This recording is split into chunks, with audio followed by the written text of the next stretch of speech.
देखिए, राहुल गांधी जी क्या कह रहे हैं क्या नहीं कह रहे हैं वो सब जानते हैं, और जिस तरह से वो बोलते हैं तो जनता ने उनको अलग राह भी दिखा दी।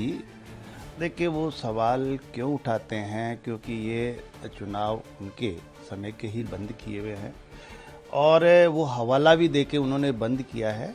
लेकिन फिर भी मैं ये कह रहा हूँ कि हम छात्र हितों की और छात्रों के साथ हैं।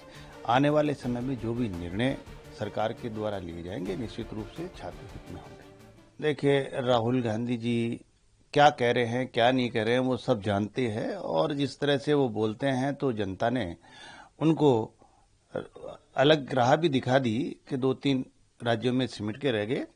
लेकिन जिस विजन के साथ जो काम करना चाहिए और जिस विजन के लिए प्रतिपक्ष को साथ देना चाहिए वैसा नहीं दे रहे, क्योंकि विजन 2047 विकसित भारत का, जिस विजन को माननीय यशस्वी प्रधानमंत्री जी लेके चल रहे हैं। और उन्होंने अभी जो कल घोषणाएं की है जीएसटी की 2 स्टेप में, तो इससे बहुत काफी फायदा इस राजस्थान ही नहीं बल्कि पूरे भारत को, जीएसटी में छोटे व्यापारियों को, सबको बहुत लाभ होने वाला है। हमारे युवाओं के लिए भी बहुत बड़ी सौगात दी है। जो हमारे युवा जो भी बेरोजगार नहीं रहे उनके लिए भी उन्होंने बहुत अच्छी घोषणाएं की है। तो माननीय यशस्वी प्रधानमंत्री जी का जो विजन है कि मैं हर क्षेत्र और हर वर्ग को लेकर और उनको आगे, जो हमारे पीछे रह गए उनको आगे मुख्य धारा पे लाकर समाज की मुख्य धारा में बनाऊंगा, जब ही जाकर विकसित भारत हमारा पूरा होगा। इसलिए इस तरह के काम करके, और उनका विजन ही रात दिन सोच यही है कि मैं हिंदुस्तान के लिए क्या कर सकता हूं, और वो करके दिखा रहे हैं जो हम सबको पता है। को लेकर हाईकोर्ट में सरकार की ओर से जवाब गया है कि मंशा नहीं है फिलहाल सरकार की कि 9 कुलपतियों का हवाला दिया गया है जो वहां से सिफारिश आई।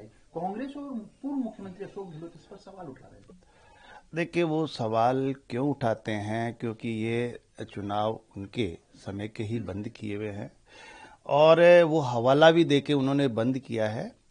लेकिन जो चुनाव है वो हम छात्र हित में काम करेंगे ऐसा नहीं है। लेकिन जितने भी कुलपतियों की राय जो आई है उसके आधार पे माननीय न्यायालय में जो भी जवाब पेश होना उनकी राय के आधार पे होगा, पेश किया जाएगा। लेकिन फिर भी मैं ये कह रहा हूं कि हम छात्र हितों की और छात्रों के साथ हैं। आने वाले समय में जो भी निर्णय सरकार के द्वारा लिए जाएंगे निश्चित रूप से छात्र हित में होंगे।